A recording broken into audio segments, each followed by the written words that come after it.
다음은 스테르담 작가의 책 나를 관통하는 글쓰기에 나오는 내용과 저의 생각입니다. 1. 글쓰기의 최종 목표는 책이 아니다. 끝에 대한 환상. 내 글은 과연 책이 될 수 있을까? 책이 되지 않은 내 글은 가치가 없는 것인가? 누구나 책을 내고 싶어 하지만 아무나 글을 쓰진 않는다. 글쓰기를 시작도 안 했는데 책부터 내고 싶다고 말하는 사람들이 실제로도 많다. 우리는 마치 책을 낸다는 끝을 신봉하는 것 같다. 책을 내기 위한 과정은 불확실하고 편하지 않은 여정이니 이해가 된다. 글쓰기가 과정이라면 책 출간이 끝이 아닐까 하는 정서적 공식이 사람을 조급하게 만드는 것이다. 글쓰기의 시작은 목표가 없어야 한다. 그래야 목적이 보인다. 고백할건대 나는 출판사에 투고를 한 적이 한 번도 없다. 이것은 감사하고도 놀라운 일이다. 그럼에도 정신 차려보니 5권의 책이 나왔고 또 한 권의 출간을 앞두고 있다. 이게 정말 어떻게 된 일인지 나도 가끔은 고개를 갸우뚱한다. 가장 확실하게 말할 수 있는 부분은 글쓰기의 시작에 아무런 목표를 가지지 않았다는 것이다.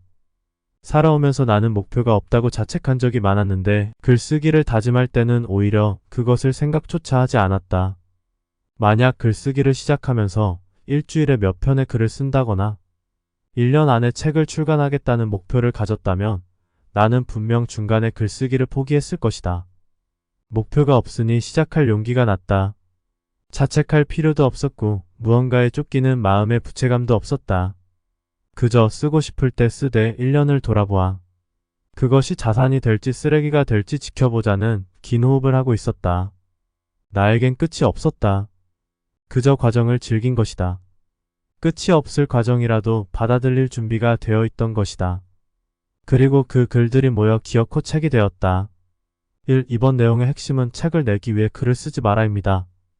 책 출간을 목표로 글쓰기를 하면 조급해지고 중간에 포기할 수도 있다고 저자는 말합니다. 이에 대해 의견이 있을 수 있습니다. 책을 목적으로 글을 쓰시는 분들도 계시기 때문입니다. 각자 상황이나 성향에 맞게 해석하고 받아들이면 됩니다. 저자의 요지는 책 출간을 목표로 글을 쓰다 보면 쫓기듯 불안한 과정 속에 글을 쓰게 되거나 목표 달성에 실패할 시 글쓰기를 중도에 포기할 가능성이 높다는 겁니다. 그래서 글쓰기를 오래 지속하기 위해서는 책 쓰기보다 글쓰기를 먼저 하라고 합니다. 그럼 좀 더 평온하게 글을 쓸 수 있고 꾸준히 쓴 글이 모이다 보면 자연스럽게 책이 될 수 있다고 합니다. 3. 글쓰기의 목적 그리고 삶의 방향. 결국 모든 글들은 나를 향해 있었고 나는 나를 인지하고 생각했으며 예전보다 더 자주 나를 만나게 되었다. 글쓰기의 목적은 결국 나였고 내가 향하고 싶었던 방향도 나에게로였다. 글쓰기가 나를 나에게로 좀 더 자주 데려다 준 것이다. 모든 것은 나로부터 시작되어야 한다. 나를 뺀 우주와 나의 무게를 비교하면 내가 더 무겁다. 글을 쓰고 싶고 책을 내고 싶은 생각들 이전에 나를 인지해야 한다. 자꾸 끝을 내려 하거나 글쓰기에 집중하지 못하고 책을 빨리 내고 싶은 조급함을 내려놓아야 하는 이유다. 나는 내가 쓰는 글의 맨 처음 독자다. 나를 관통하지 못하는 글은 다른 이의 마음을 어루만질 수 없다는 게 나의 지론이다. 그래서 나는 매일 다짐한다. 머리로 생각하고 마음으로 쓸 것을. 글쓰기의 목적을 상기하고 또 상기할 것을. 글쓰기 이전에 나에 대해 알아야 합니다. 글은 곧 나이고 글이 나를 관통하고 있어야 합니다. 책을 내는 등 다른 것들은 그 다음입니다. 부수적인 것이죠. 글을 쓰는 본질은 나를 만나기 위함이라고 저자는 말합니다. 4. 책을 쓰는 것이 아니라 글을 쓰는 것이다. 글쓰기 강의를 시작할 때 나는 참여하신 분들께 2가지를 묻는다. 첫째, 현재 글을 쓰고 있거나 쓴 적이 있는지. 둘째, 글쓰기가 목적인지 아니면 책 쓰기가 우선인지. 저자가 책의 시작부터 끝까지 일관성 있게 강조하는 것입니다. 책 쓰기보다 글쓰기가 먼저다. 그래야 글을 오래 쓸 수 있다. 오래 꾸준히 글을 쓰다 보면 글이 모여 책을 낼 수 있다. 5. 책 출간이 목표이면서 글쓰기를 했거나 하고 있는 당신. 준비는 됐다.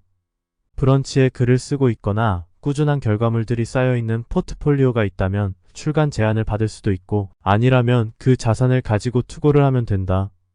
글쓰기를 하고 있다면 응당 도전해야 할 일이다. 자신의 콘텐츠나 영향력을 사람들과 나누는 것이 좋다.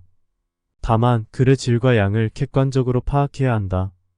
글쓰기보다 책 출간에 무게를 두면 글의 생명력이 떨어질 수 있다. 아무래도 글을 목적으로 하는 것보다 책을 목표로 쓰는 글들은 자기 검열이 많이 들어간다. 이렇게 쓰면 사람들이 어떻게 생각할까? 사람들이 봐줄까? 이건 팔릴 만한 책이 될까? 사실 이러한 고민은 쓰는 사람의 몫이 아니라 에디터 분들의 몫이다. 내 글이 읽힐 만한 가치가 있다면 연락은 알아서 온다. 그리고 전문가 분들께서 내 기대 이상으로 콘셉트를 잡고 글을 카테고리화해서 구조화해준다. 스스로 아직 여물지 않은 감으로 나름 목차를 짜고 책 출간을 진행하면 당장은 뭔가 하고 있다는 생각에 안도감이 들지만 출간 제안이 안 오거나 투고를 했다가 떨어질 경우 글쓰기를 멈출 수 있다. 따라서 신경 써야 할 것은 책 출간이 아니라 글쓰기다. 글 쓰는데 더 많은 정성과 시간을 들여야지 책 출간에 무게를 더 두면 스스로에게 갇힌다. 또한 책 하나를 목표로 하는 글쓰기는 책 출간과 함께 멈춰질 가능성이 많다. 책이 나온 다음에는 무얼 할 것인가? 글쓰기를 목적으로 하는 사람은 글을 계속 이어나가며 책이 나올 가능성이 높지만 책 출간을 목표로 하면 출간과 함께 기약 없는 글쓰기의 끝을 맞이할 수도 있다.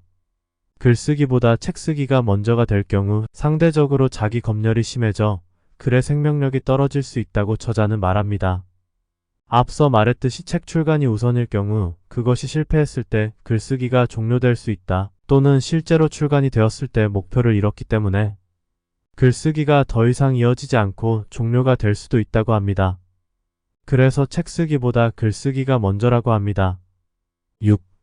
글쓰기 강의에 참석하신 분들께 글의 모수를 늘려야 한다고 나는 온 체중을 실어 말한다.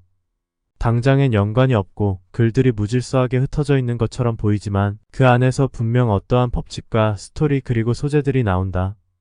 그것은 마치 네온사인과 같다. 네온사인은 작은 전구들의 합이지만 우리는 네온사인에서 전구 합 이상의 것을 본다. 글씨를 보고 그림을 보고 메시지를 본다. 모수를 늘린 글이 그 어떤 패턴을 뱉어내는 것과 같다. 지금까지 내가 출간한 책들도 결국 훌륭한 에디터 분들께서 수많은 모수 속에서 끄집어낸 연결체인 것이다. 소재와 장르, 기법과 빈도를 가리지 않고 우선 써나아가면 무질서한 글의 모임 속에서 반짝반짝 일어나는 의미들을 찾아낼 수 있고 우리는 그것을 연결하면 된다. 그리고 이 모든 것은 글쓰기를 목적으로 할 때 가능하단 걸 나는 다시 힘주어 말하고 싶다. 저자는 꼭 정해진 주제나 연관성에 따라 글을 써야 하는 것이 아니라 자유분방하게 자유주제로 그때그때 생각나는 글을 자유롭게 쓰라고 말합니다. 무질서하고 중구난방처럼 어지럽게 보일 수 있지만 글이 차곡차곡 모여 모수가 많아질 경우 결국 그 안에서 어떠한 패턴이 생기고 함께 엮을 만한 글이 생기며 책으로도 낼 수 있다고 합니다. 저자는 그렇게 여러 권의 책을 낸 경험자입니다. 정답은 없습니다. 책의 내용을 참고하되 판단은 각자의 몫입니다. 여러분이 꾸준히 글을 쓰면 좋겠습니다. 나아가 여러분이 책을 쓰면 좋겠습니다. 쓰는 사람이 되세요.